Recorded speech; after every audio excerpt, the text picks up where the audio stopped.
God, give me a couple of people to be around, to minister to teach, if that's, I believe I have that gift in that area, and to make a disciple, all right? This is important because you see things that have gone off and they're no more, they don't exist anymore. And you could say, well, that's what happened, God allowed that. No, God allowed it, but they didn't make disciples. And it doesn't exist anymore because they didn't make disciples. Are you with me? I can name you some major works and some major people in Christianity. Somehow they never made disciples. And their work doesn't exist now. It doesn't exist. Their books are here. We glean a lot from them. They were men of God. They had an amazing vision in some areas and whatnot. You know what George Whitefield said compared to John Wesley? He said, compared to Wesley, my work is a rope of sand. He says, my work, I won souls in America. I preached the gospel, but I never made disciples. So when you grab my work, it's like grabbing a rope of sand. It just kind of goes into, it kind of like, it's not there anymore. There's nothing happening. Making disciples. This is what David did. He had these 600. He had some men who were very close to him. There was a group, the first three, the second three, and whatnot. He had men. I mean, read about Benaiah sometime. Benaiah's name means son of my right hand. Benaiah was over the outside troops and the inside troops. Remember, he's the guy that killed a lion in a pit on a snowy day. Why wouldn't you just walk by and leave the lion alone? Boy, they'd be all over his case in the newspapers today, right? He killed the gorilla. Good. You kidding me? Because that lion's coming out someday, right? So Benaiah jumps in the pit. He's wacko. But these are the kind of people that make a difference. He jumps in the pit. He kills a lion in the pit. Then, what else does he do? He does three things. All right? He kills a lion-like man of Moab. Right? What is that? That's the flesh and the devil. All right?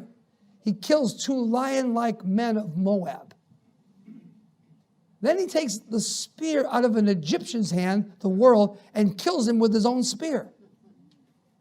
You don't want to, this guy is like, hello, he's the guy you want around when trouble starts.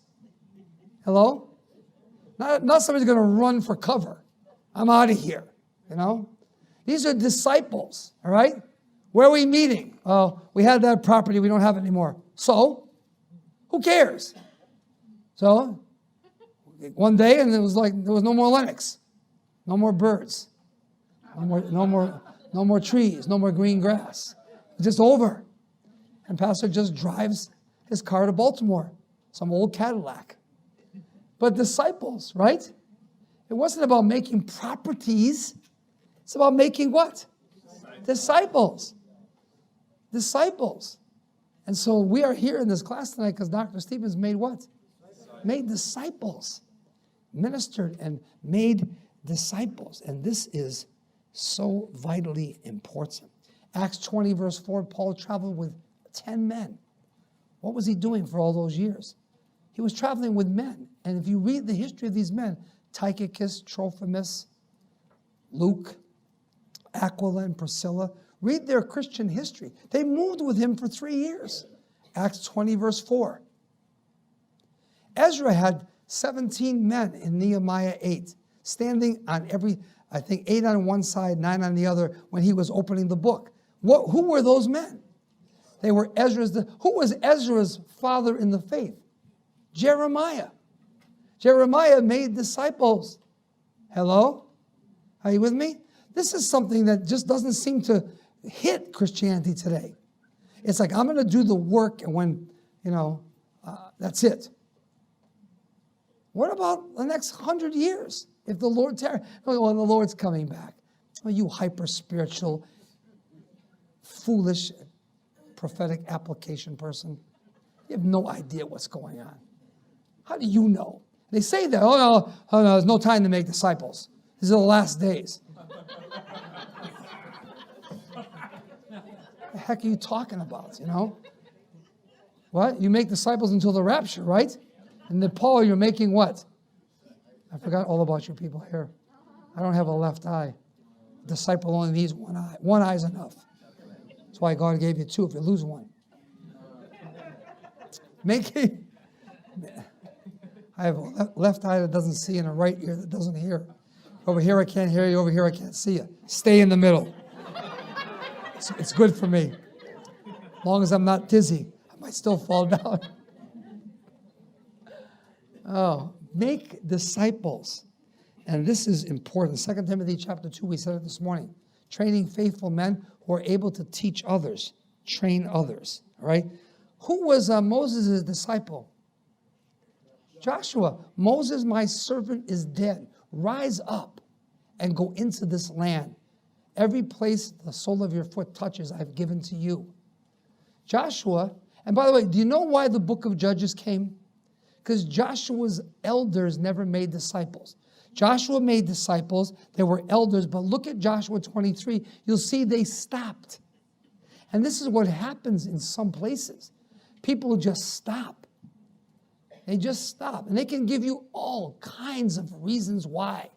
I don't have a Bible school because nobody comes. We'll try to get one or two people and then speak to bugs, spiders, and cockroaches. I don't know. Have it anyway.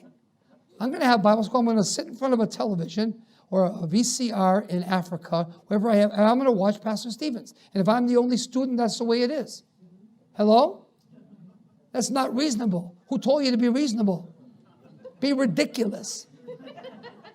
Be reasonable. We have 1,810 students in Africa. And everybody watches 2 videos a semester. Are you listening? Every one of them hears Pastor Stevens for 4 years. And if you don't watch ABD and watch the videos, you don't graduate. That's a little tough, isn't it? Yeah. Because we're making what? Disciples. So I'm not going to, you take it to God. I don't have to worry. I don't have to justify myself to you. All I know is we're in 23 countries with 233 churches. I'm not worried about it. Because we said this is how it's going to go. And some of those people, they know Pastor Stevens more than people that sat under his ministry. Hello? Because they believe what they heard. Some people that sat under his ministry didn't believe it. They just kind of went through it because they had to. They played some little game. A Christian game. Praise